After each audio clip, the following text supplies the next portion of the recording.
بسم اللہ الرحمن الرحیم۔ السلام علیکم۔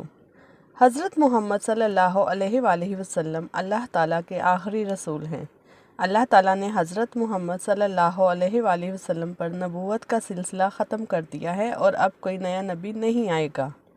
اس ویڈیو میں آپ صلی اللہ علیہ وآلہ وسلم کی پیدائش سے پہلے دنیا کے حالات بیان کیے گئے ہیں اور یہ بھی بتایا گیا ہے کہ جب آپ صلی اللہ علیہ وآلہ وسلم اس دنیا میں تشریف لائے کون کون سے معجزات رونما ہوئے۔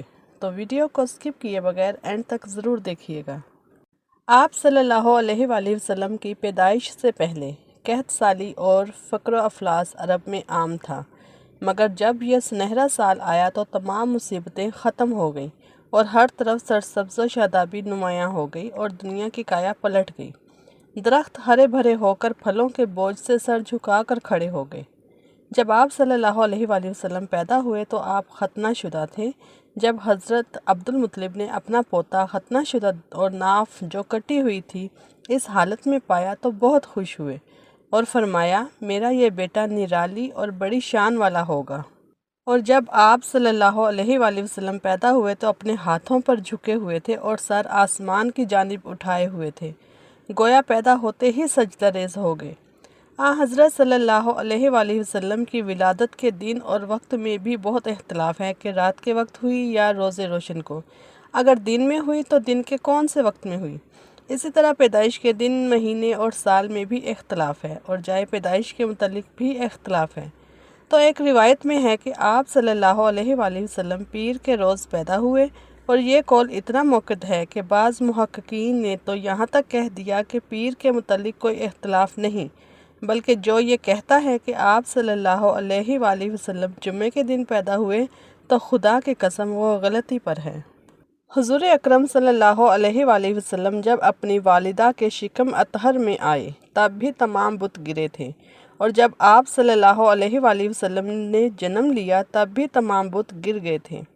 حضرت عبدالمطلب سے روایت ہے کہ میں کعبے میں تھا، اچانک میں نے دیکھا کہ کعبے کے بت اپنی جگہوں سے گر پڑے اور سجدے کسی حالت میں زمین پر اوندھے ہو گئے۔ ساتھ ہی میں نے کعبے کی دیوار میں سے ایک آنے والی آواز سنی کہ خدا کے وہ محبوب پیدا ہو گئے ہیں جن کے ہاتھوں غیر اللہ کے معبود ہلاک ہوں گے، اور وہ محبوب مکہ کو بتوں کی پرستش سے پاک کر دیں گے، اور وہ لوگوں کو ایک خدا کی عبادت کا حکم دیں گے جو سب کچھ جاننے والا ہے۔ قریش کی ایک جماعت روزمرہ کی طرح اپنے ایک خاص بت کے پاس آئی، تو جب سرور کائنات کی پیدائش ہوئی تب انہوں نے ان سے اوندھے منہ گرے پایا۔ انہوں نے اٹھا کر سیدھا کیا مگر وہ تھا کہ دوبارہ گر گیا، پھر سیدھا کیا مگر پھر بھی گر گیا۔ اس پر سب کو تعجب ہوا اور کچھ لوگوں نے اشعار پڑھے جن میں بت سے اس کی خاص وجہ پوچھی گئی تو بت کے اندر سے آواز آئی، ایک ایسے بچے کی پیدائش کی خبر ہے جس کے نور سے تمام مشرق و مغرب کے علاقے روشن ہو گئے۔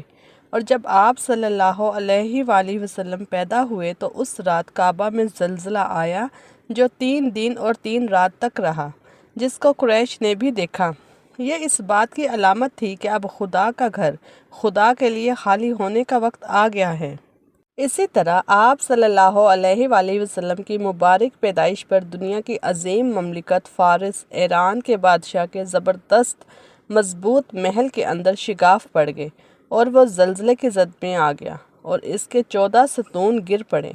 اسی طرح ایران میں زیادہ علامتیں ظہور پذیر ہوئیں، جن میں سے ایک یہ بھی تھی کہ اس دن فارس کے چشموں کا پانی سوکھ گیا، اور ایران فارس میں ان نشانیوں کی وجہ یہ تھی کہ ان کو آنے والے عذاب سے ڈرایا گیا تھا، کیونکہ مستقبل میں ایران کے بادشاہ کسریٰ پرویز نے حضور صلی اللہ علیہ وآلہ وسلم کا خط مبارک پھاڑنا تھا اور اس کے بعد اس کی سلطنت کا پارا پارا ہونا تھا۔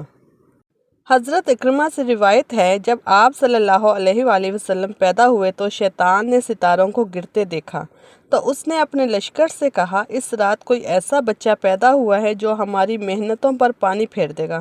اور دوسری روایت میں ہے کہ جب شیطانوں کو آسمانوں پر جانے سے روک دیا گیا اور انہیں مار مار کر وہاں سے دفع کر دیا گیا تو شیطان نے آ کر ابلیس کو سارا ماجرا سنایا، تو ابلیس نے کہا، معلوم ہوتا ہے آج دنیا میں کوئی خاص واقعہ پیش آیا ہے۔ پھر ابلیس نے شیطانوں کو حکم دیا کہ زمین کے تمام علاقوں سے تھوڑی تھوڑی مٹی اٹھا کر لاؤ۔ پھر ابلیس ہر مٹی کو سونگھتا رہا۔ جب اس نے مکہ کی سرزمین کی مٹی سونگھی تو فوراً پوچھا، یہ کہاں کی مٹی ہے؟ یہاں کوئی نئی بات ہوئی ہے؟ الغرض حضور صلی اللہ علیہ وآلہ وسلم کی پیدائش پر پورے عالم میں چہل پہل اور روشنی ہو گئی تھی۔ پھر حضرت آمنہ نے بھی بہت سی باتیں ملاحظہ کی تھیں۔ حضرت عبد الرحمن بن عوف کی والدہ، جو کہ حضرت آمنہ کے پاس اس وقت موجود تھیں جب آپ صلی اللہ علیہ وآلہ وسلم کی ولادت ہوئی تھی، انہوں نے کہا کہ جب آپ صلی اللہ علیہ وآلہ وسلم میرے ہاتھوں میں آئے تو رو پڑے۔ آپ کے دادا حضرت عبد المطلب کو آپ کی پیدائش کی اطلاع دی گئی تو آپ اس وقت خانہ کعبہ کا طواف کر رہے تھے۔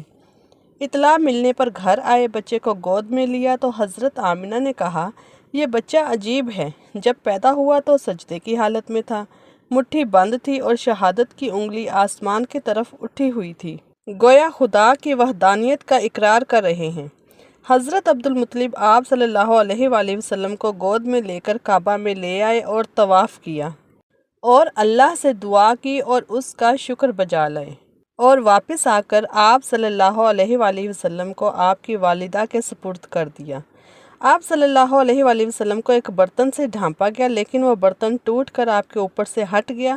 اس وقت آپ انگوٹھا چوس رہے تھے۔ اس موقع پر شیطان غم و مصیبت سے چیخا۔ تاریخ اسلام کے مطابق شیطان اپنی طویل زندگی میں صرف 4 مرتبہ نہایت مصیبت اور غم و اندوہ سے چیخا ہے۔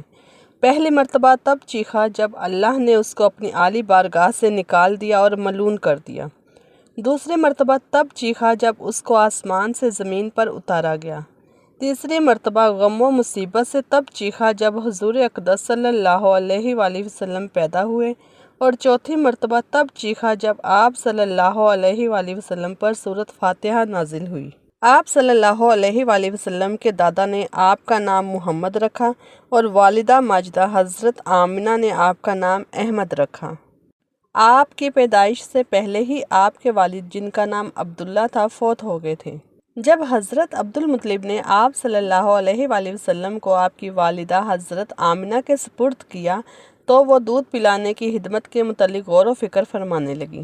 آپ نے سب سے پہلے صوبیہ کا دودھ پیا اور اس کے بعد یہ سعادت حضرت حلیمہ سعدیہ کے سپرد ہوئی۔